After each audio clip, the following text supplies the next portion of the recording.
Yeda siampa brunya ba ema afepa atu yen tini yeda wase. So, as I mentioned earlier, every Tuesday we come your way with our mental health show, and today we are here to do that. Okay, to talk about our mental health is very, very important, very, very necessary, especially as Christmas is coming. No pressure will be so. I feel no corner we say ana will be as why she rough. Will be as why she pa. So today we want to look at major life transitions and its mental health implications. That's what we'll be looking at. So with me in the studio to discuss this, I have Aminatu Abubakar, Psychology Unit, TTH. She's been sitting in for all our guests for the past weeks. Barnabas Irakakra, Onwane Ekure Musa Edema Yen.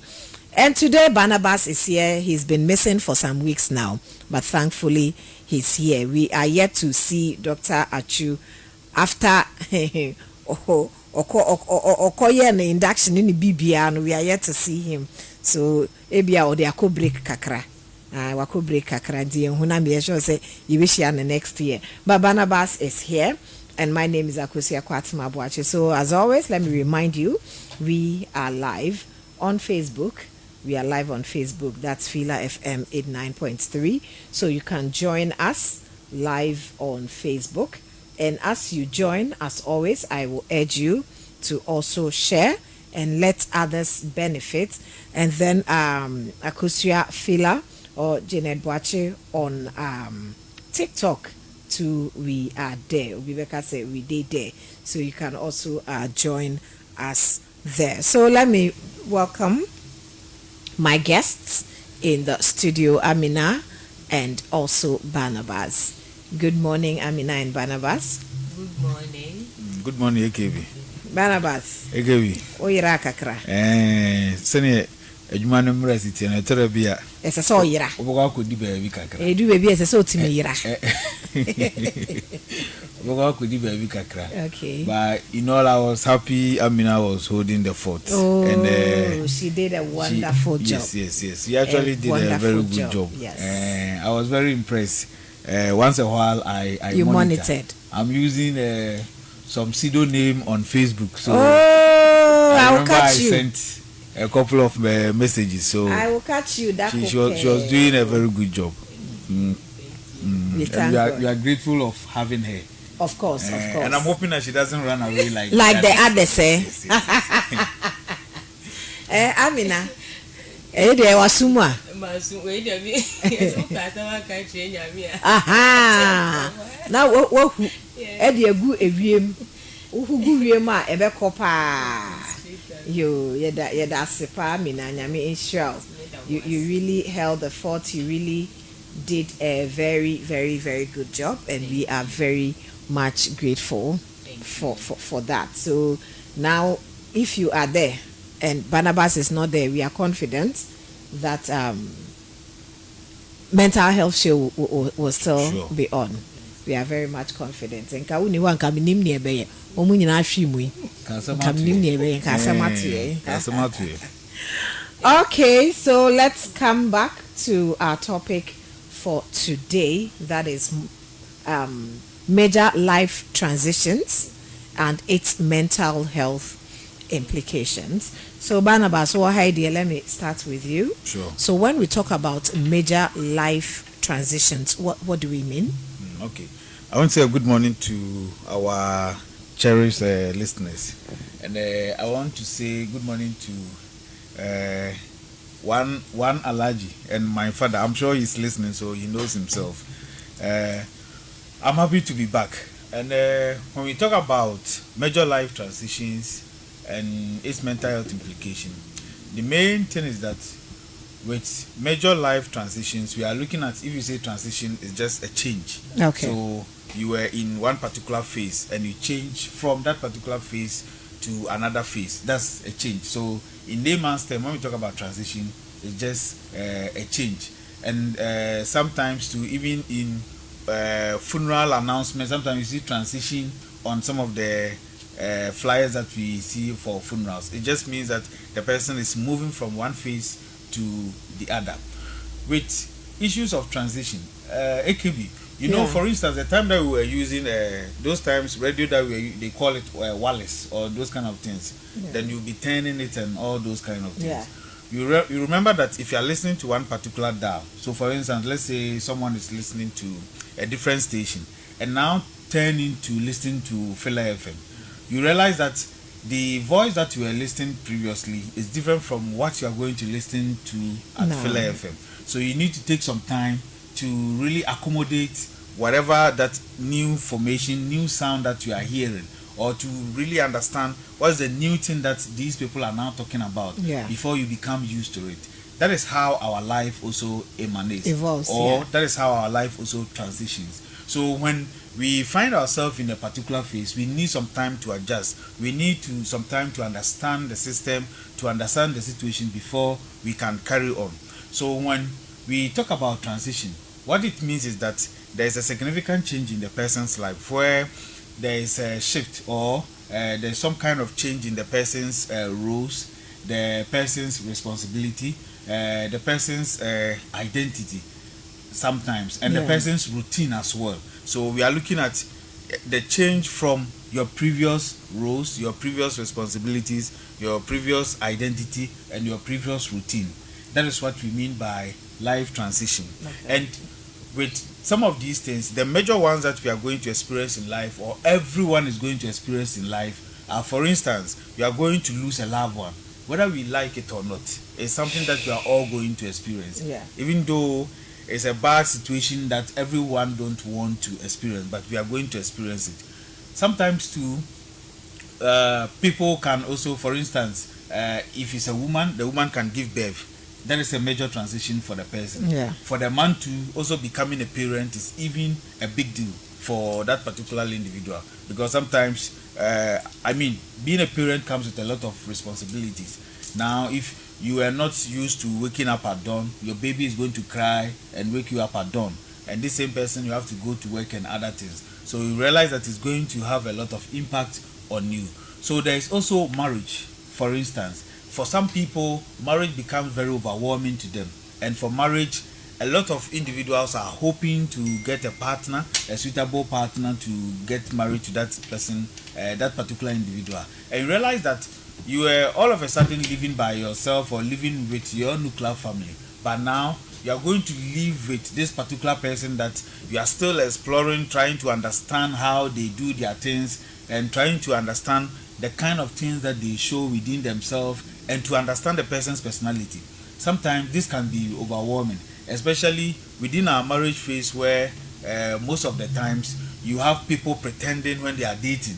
Now when they find themselves in the marriage, now it's going to release everything on you. Now that you're going to see if the person is really a bad person, is going to show you in that situation.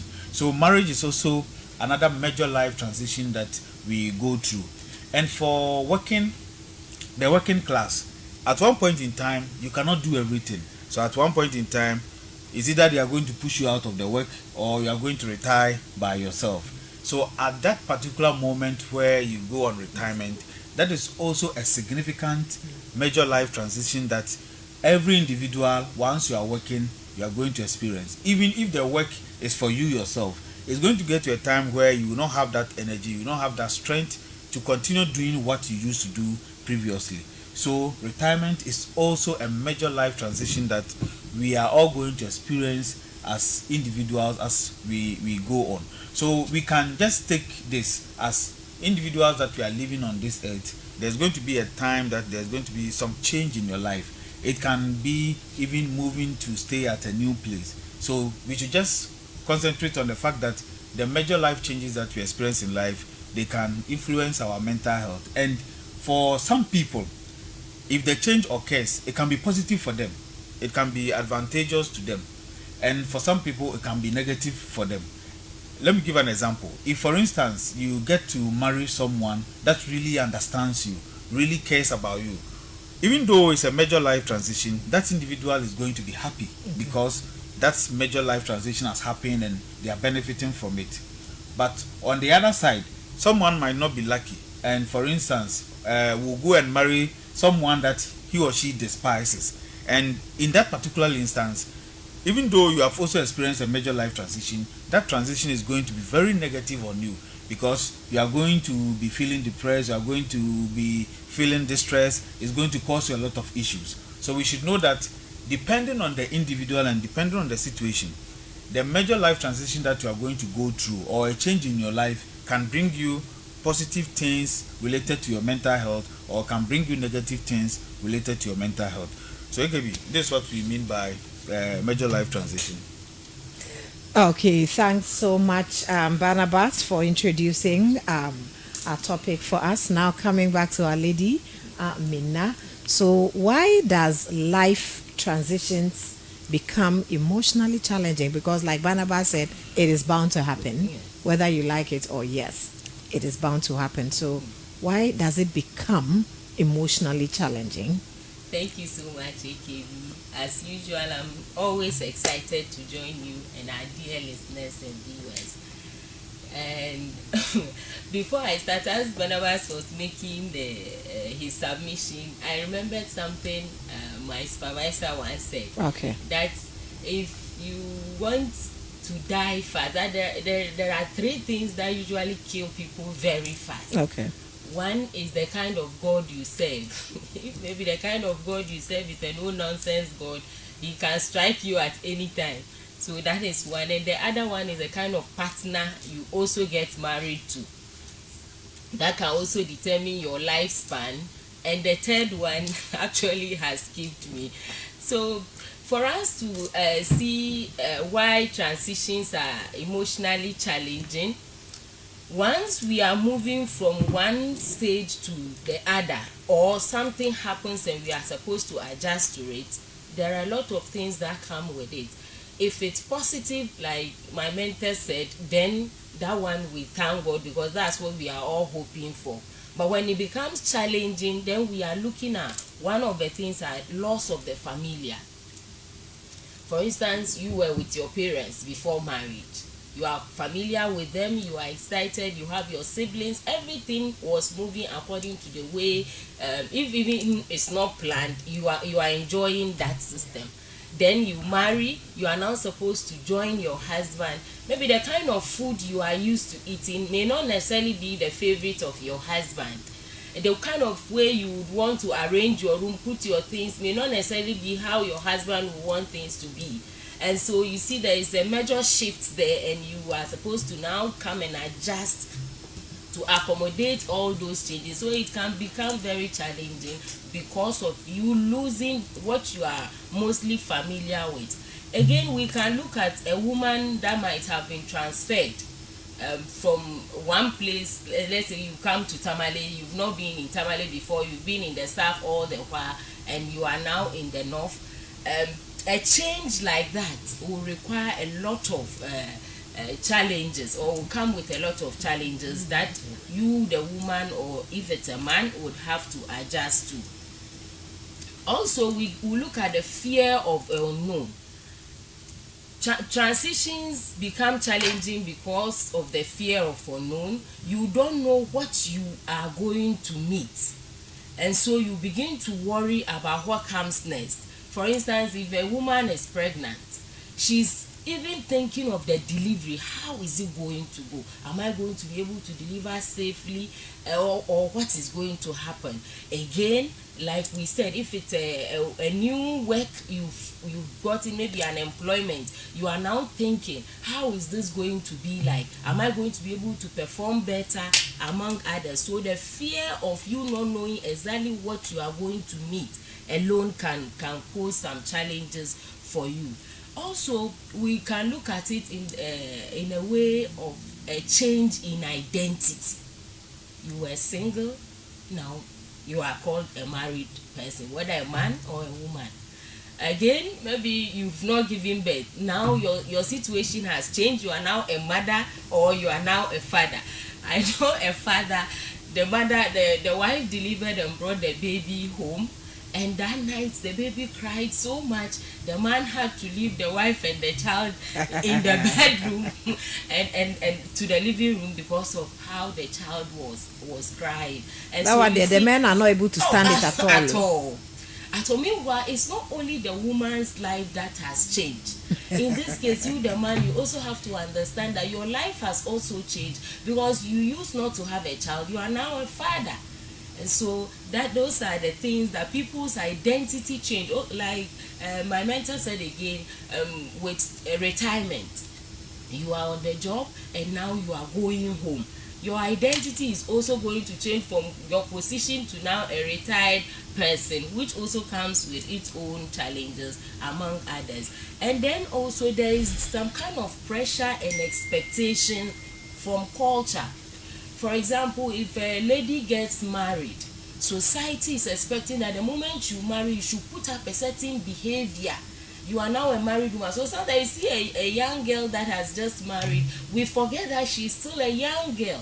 And we say, hey, if you're married, you don't do this. If you're married, you don't do that. It should take some time before the person can now adjust to the new life he or she finds him or herself in.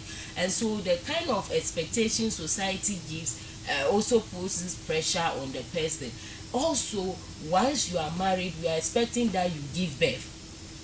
According to our culture, outside the country, some people can even decide not to give birth, and it is no issue. Yeah. But if you are with us and you are married, then society, even after 1 year passes, nothing, the second year they begin to ask what is happening, and some will even bring you all sort of concoctions to take so that they will begin to see what they want to see. And so transitions actually act like a very dark room you would want to enter, but there is this kind of fear and uncertainty of what is actually in that room.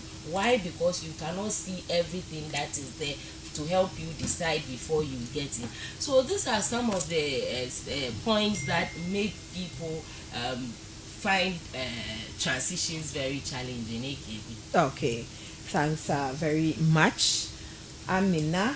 So Nanajua Edu Jemfi Afo says that good morning, we are live. Welcome back, Mr. Barnabas. Hope you brought a Christmas gift to Barnabas or Suma. I brought toffees. No problem. It's also a Christmas gift. Anna. And I'm in Ambua. I'm taking mine. So Nanajua, you can meet me and take your toffee.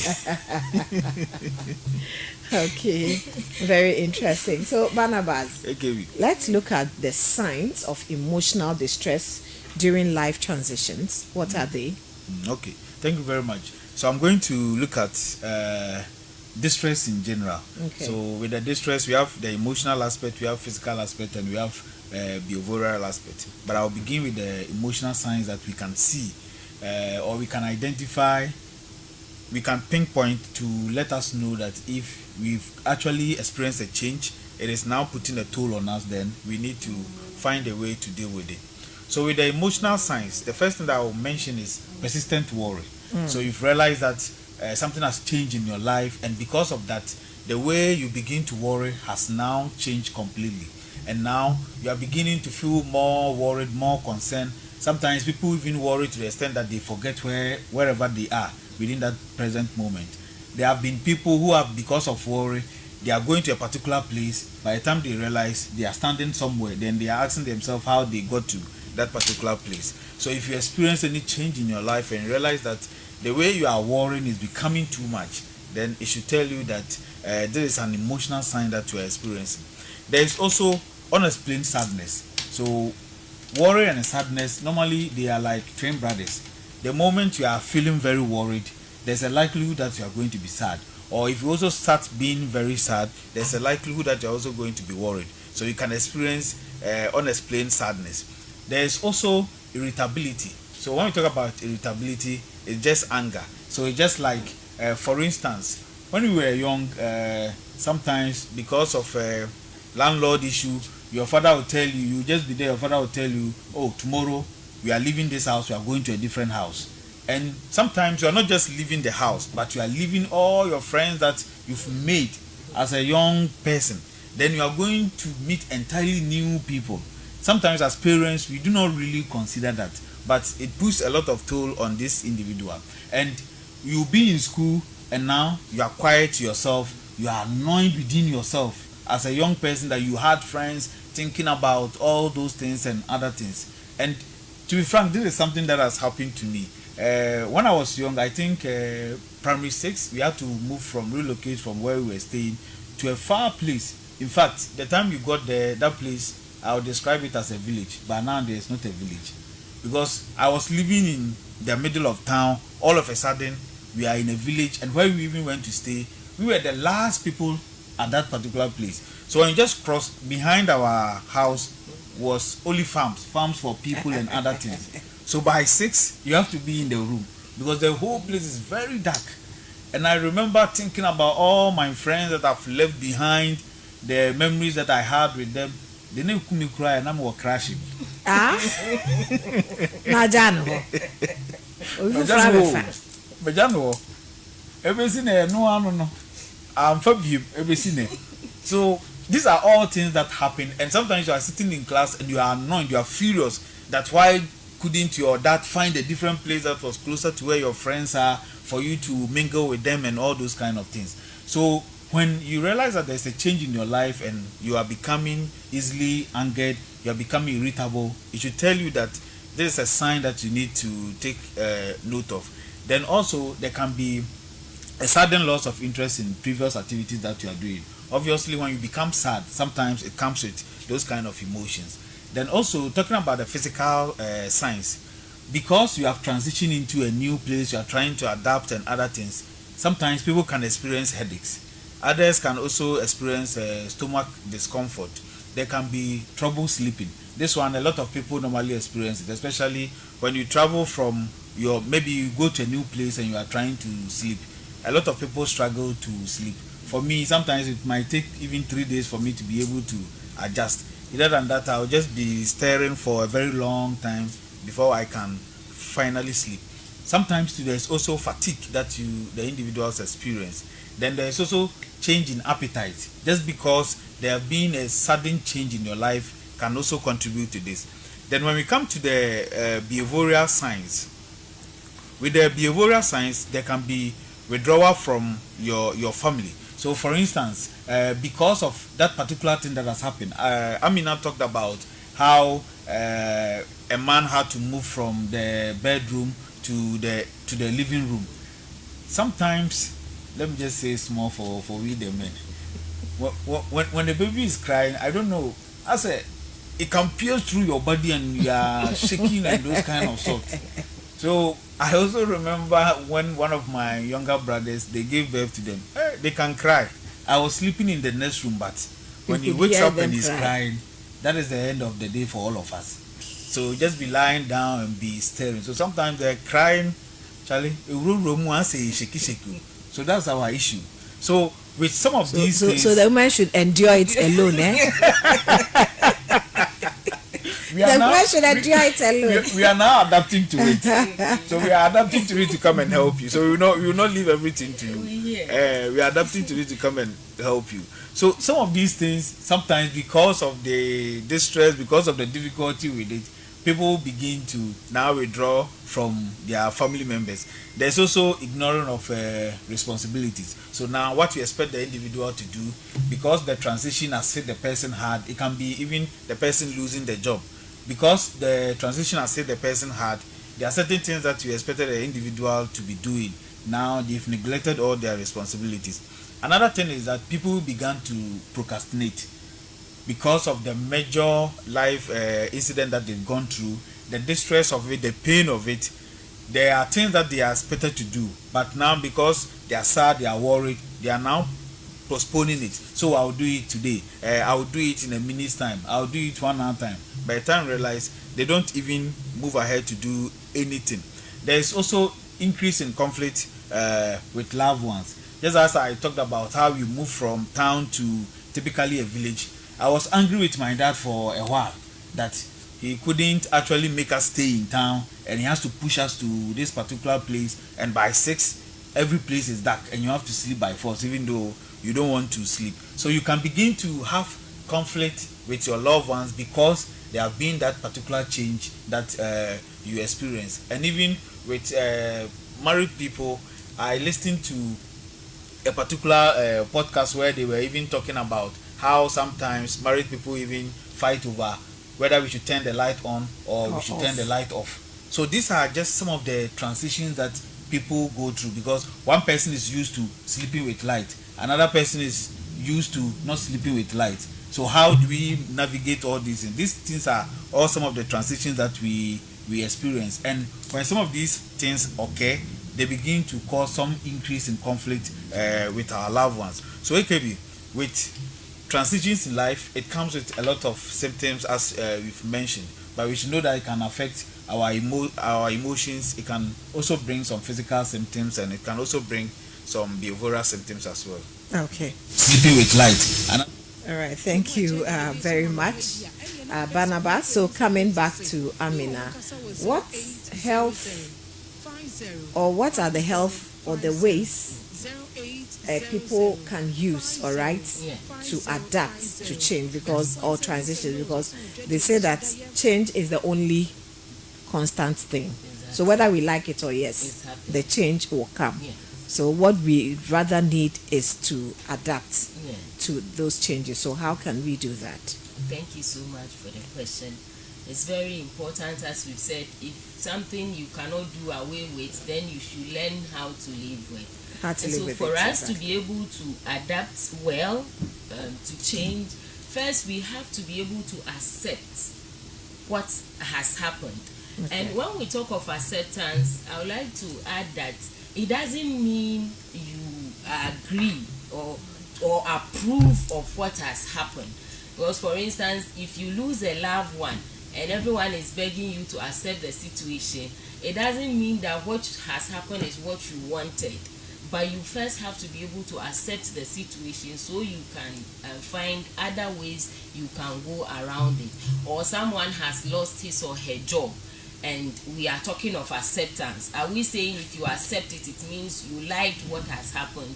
No, we are saying that yes, if the thing has happened, accept the fact that the thing has happened, and now be able to find better ways you can go about it, because that might not necessarily be the end of it all. If you lose your job, there is a likelihood you find another one.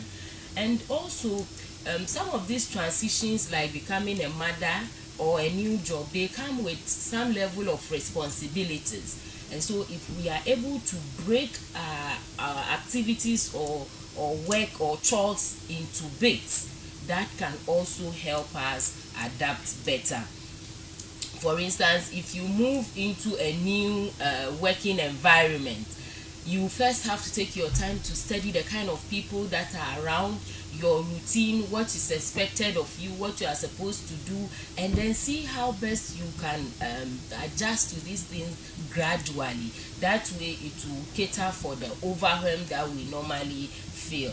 Also, we should form better relationship, have supportive relationship, like our family, be able to talk to our family, our friends, our colleagues, our faith communities.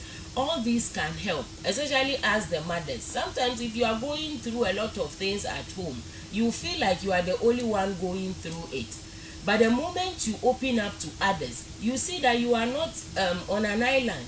It's like what you are experiencing, a lot others are also experiencing same. And so if you express your own, there is a likelihood through conversation you even get to see what others are doing that is helping them so much that you can also learn to do same. And so let's learn to talk. I always say that the talking is good, but how you do it or who you do it with might be the problem, not the talking itself. And then also let's keep healthy routines, like be able to find time to sleep. Even though your routine has changed, make time for sleep.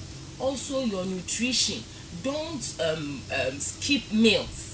because you are overwhelmed with work or other activities, those things will come back to haunt you, because if you don't eat well, it is going to affect your health. Yes. And then exercise. We've all been hearing exercise exercise, but it is always like a mountain you have to move. And so it's the simple things. If it's walking out in the evening for just some 10 or 15 minutes, it's okay if that is something you can inculcate in your routine. And then prayer and or meditation. A lot of us find comfort or solace when we talk to God about our issues. If it is helping you or is working for you, then it is something that you can continue to do. So these are some of the ways that we can adapt healthily to our emotionally challenging transitions. Okay, so coming back to Barnabas, let's see how one can build resilience, okay, before and after life transitions. Okay. How can we do that? Yeah. So with resilience, there are a couple of ways that we can adapt to build resilience when it comes to major life transitions that we experience in our life. So let me just start from where Madam Amina ended. Madam Amina talked about prayer. Prayer too is one of the tools that can help us build resilience. That means that withstanding the particular life transition that you are experiencing before and after that major life transition. So with what Amina talked about, she mentioned the issue of prayer.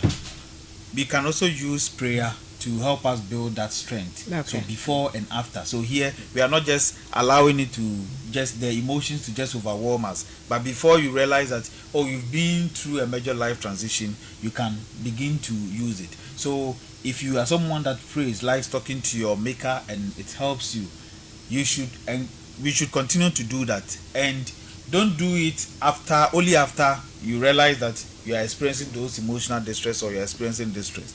The moment you realize that there is a major life transition ahead of you, you can begin to be speaking to your maker or your God about it, to see whether spiritually he can give you some directions to follow that can help you.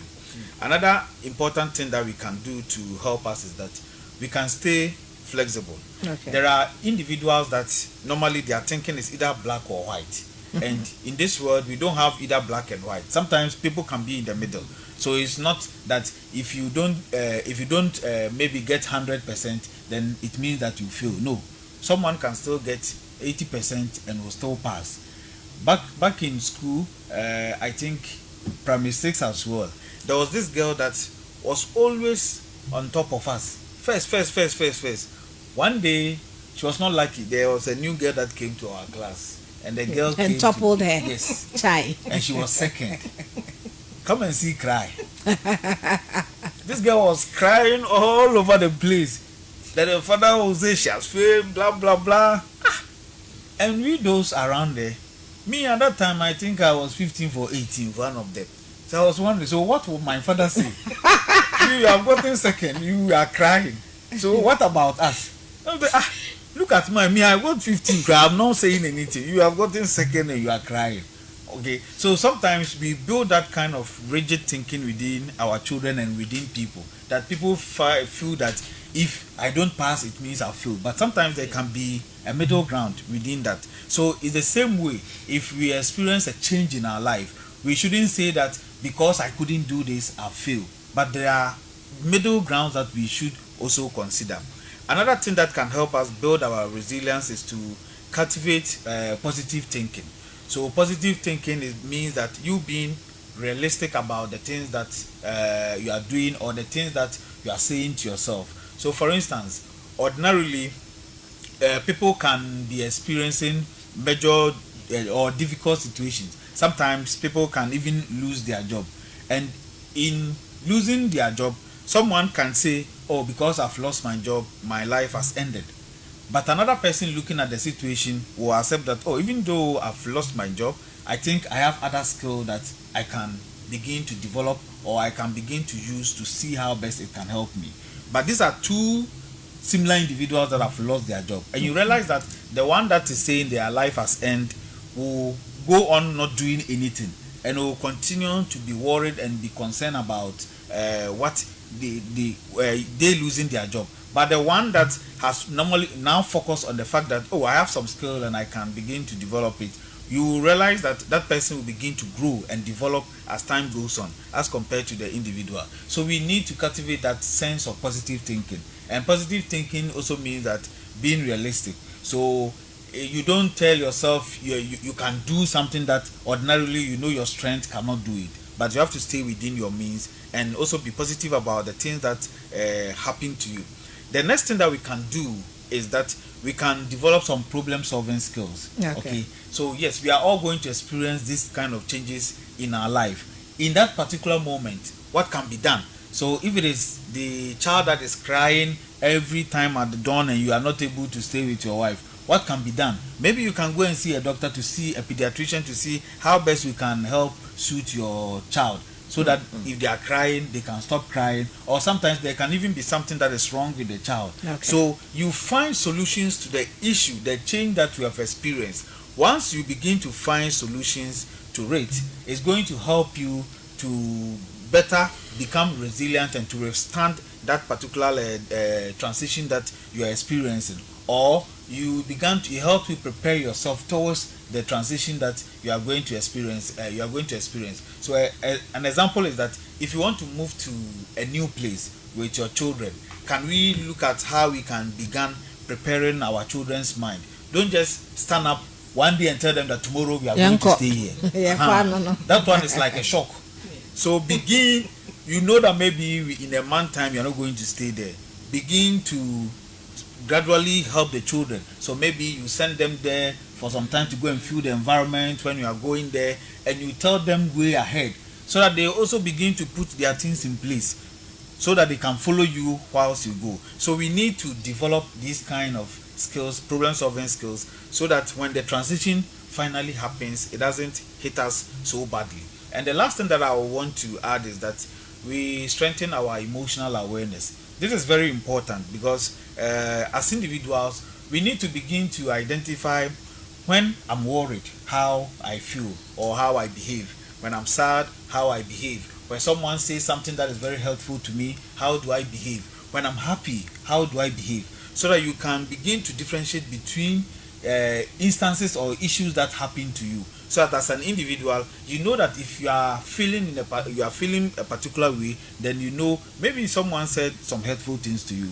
or maybe you are not happy within that particular day. So when we begin to become more aware of our emotions, it helps us to know how we can deal with those emotions, and they can help us going forward. And if there's a change that has occurred in our life, knowing that emotion will even tell you that, oh, possibly because of this change, that is why I'm feeling this way, because I'm not closer to my friends again, I'm not used to the environment that I'm familiar with again. Then it will prompt you that you need to now come back and do something about the emotions that you're experiencing. So Egebi, these are some of the ways that we can use to help individuals build a strong resilience when it comes to the major changes that occurs in our lives. Okay, thank you very, very much. So from all our discussion, from all that you are saying, the life transition is bound to come our way. Change is bound to come our way. As I said earlier, is the only constant thing. So at what point should one seek mental health counseling after experiencing these life transitions? Amina. Thank you so much once again. As we've said, the fall, if you fall, is your ability to get up fast and even act like there wasn't even a fall is what makes the difference. Not the falling and then lying there waiting for someone to come and assist.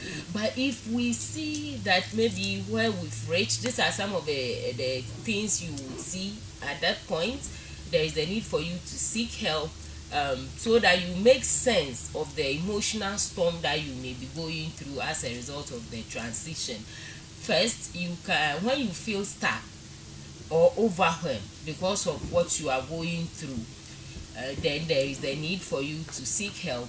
Also, your emotions interfere with your daily functioning. some of the things that you used to do because of the transition, you are beginning to find it difficult to go about your daily activities, and that way you also need to seek help as well. When you notice persistent sadness, Mr. Barnabas made mention of it, these transitions, they come with worry, they come with sadness, anxiety and fear. And so when you see that persistently these things are constantly in your life, then there is a need for you to seek help.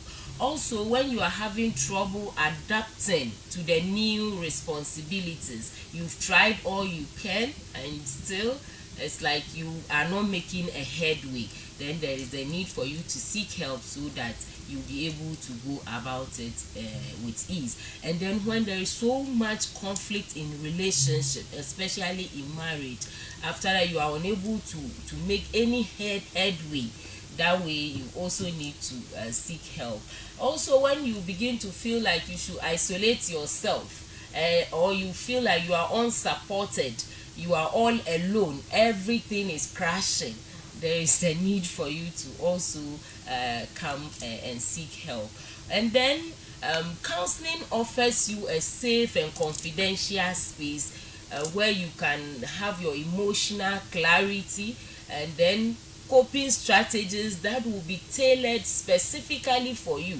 We are here, we've talked about the things in general, but if your situation might not necessarily be able to take the general ones, so if you come seeking help, then your strategy or your coping skills might be tailored for you, and then decisions that you also need to take will be guided as you taking the decisions.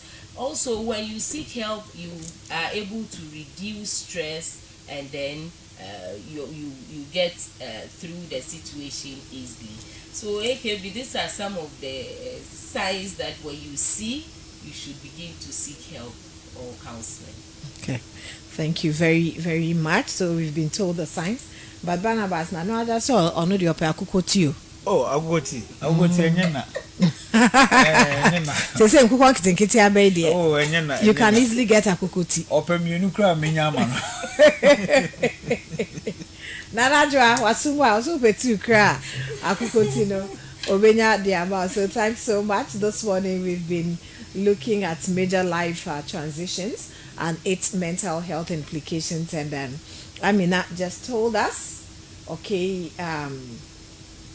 the point at which we should seek mental counseling after experiencing a life transition. We have been told that. So I believe that today we have learned something this morning on the mental health show. So quickly, let me go to my guests for their final words, and then we will be out of here. Amina. Okay, thank you so much. In my concluding remarks, I will say we've all said it's natural, it's normal, it's bound to happen, and so nobody is navigating this alone. If you feel overwhelmed, as we said, seek help. I would like to take this opportunity to say a very big thank you to you, AKB, and then my mentor as well. I would like to say a good morning to my lovely family and my supervisors at TTH and UDS. Thank you. Okay, thank you, Barnabas. AKB, Yeah. I would just want to highlight the fact that since we said this is a transition that we cannot escape, these are things that are likely to happen. So as individuals, it's always good that we begin to prepare ourselves way ahead. So for instance, the issue of childbirth, the issue of marriages that young people might go in, it's just incumbent on us to prepare ourselves way ahead before we finally find ourselves in that situation, so that we can minimize, if there are going to be distress, we can minimize those distress that we are going to experience. And as always, just as Amina mentioned, the point at which we can seek help, there are a lot of mental health professionals now within Tamale alone. So if you are experiencing some of these things and realize that it's becoming too much for you, it's becoming too distressing for you, there are mental health professionals around in the major hospitals that you can go there and seek their help, and they'll provide you with the help that they need. I want to also end here and say good morning to my family. just as Madam Amina is greeting the family, let me also greet all the family members. I'm also saying good morning to my family back at Kumasi, back at Bolgatanga. Once in a while, I do get some few messages from them concerning our program. So I want to say good morning to them and good morning to Mama Yvonne at West Hospital. And when you were not there, we were greeting her for you. Oh, they were greeting her for me. Yeah. Oh, that's very nice. Oh, you did well. Hey, Madam Amina, you're doing now. Oh, is she doing? Ikebi actually greeted her severally. Oh, okay. That's nice. Anyway, my baby to also. So, Mama Yvonne, good morning, baby. I will be and Madam Getty, our HR as well. Madam Getty na mankind, na Mama Yvonne there. Mama Yvonne there. Na. What kind Mama Yvonne there? There no one. Omuyina by extension, ya chair omuyina. Chair, BBS. I'll just end the BBS. So, thank you very much. Thanks very much to you and also to Amina.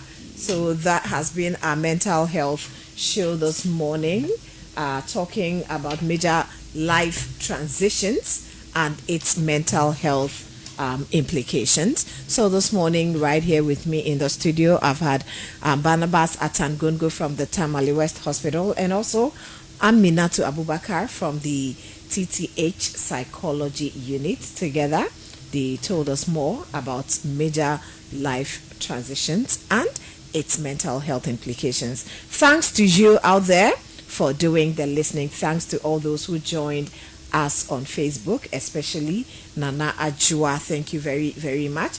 And to all those who joined us on TikTok Live, we also appreciate your time with us.